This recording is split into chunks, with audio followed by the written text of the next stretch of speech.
దృష్టిలో గొప్ప ప్రతీకారం ఏమిటంటే సక్సెస్. ఇదే నిన్ను అవమానించిన వారికి, అవహేళన చేసిన వారికి జీవితకాలపు కొట్టని చెప్పుదెబ్బ. పూర్వకాలంలో ఒక రాజుగారు ఒక రహదారిలో ఒక పెద్ద బండరాయిని అడ్డంగా పెట్టి దూరంగా ఉండి ఏం జరుగుతుందా అని ఆసక్తిగా చూస్తూ కూర్చున్నాడు. దారిలో పోతున్న వాళ్ళు అడ్డంగా ఆ బండరాయిని పెట్టిన వాళ్ళని ఆ దేశపు రాజును తిట్టుకుంటూ పక్క నుండి వెళ్ళిపోయారు.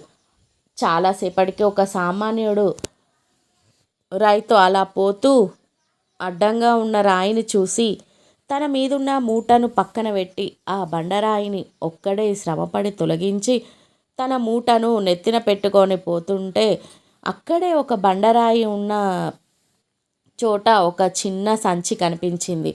విప్పి చూస్తే అందులో బంగారపు నాణేలు, ఒక చీటీ కనిపిస్తుంది. అందులో ఈ బండరాయిని తొలగించిన వారికి రాజుగారి బహుమతి అని రాసి ఉంది. జీవితంలో ఎదురయ్యే ప్రతి అడ్డంకి పరిస్థితులను బాగు చేసుకునే గొప్ప అవకాశం. అయితే ఈ అవకాశాన్ని సోమరిపోతులు నిర్లక్ష్యం చేసుకుంటారు. అడ్డంకులను సృష్టించిన వారిని తిట్టుకుంటారు. వివేకవంతులు తమ ఔదార్యంతో, విశాల హృదయంతో, పట్టుదలతో అడ్డంకులను అధిగమించి తమ పరిస్థితులను మెరుగుపరుచుకుంటారు. అంచెలంచెలుగా ఎదిగి ఉన్నత స్థాయికి చేరుకుంటారు.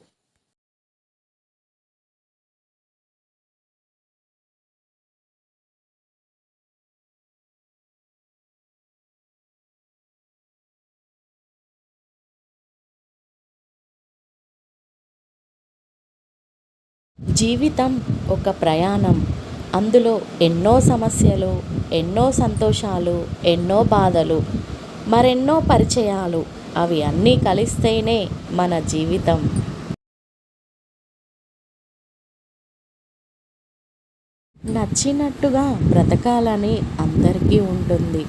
సహకరించని సందర్భాలు, ప్రశ్నించే పరిస్థితులు, ఇష్టాలను కూడా సర్దుకుపోమ్మంటున్నాయి.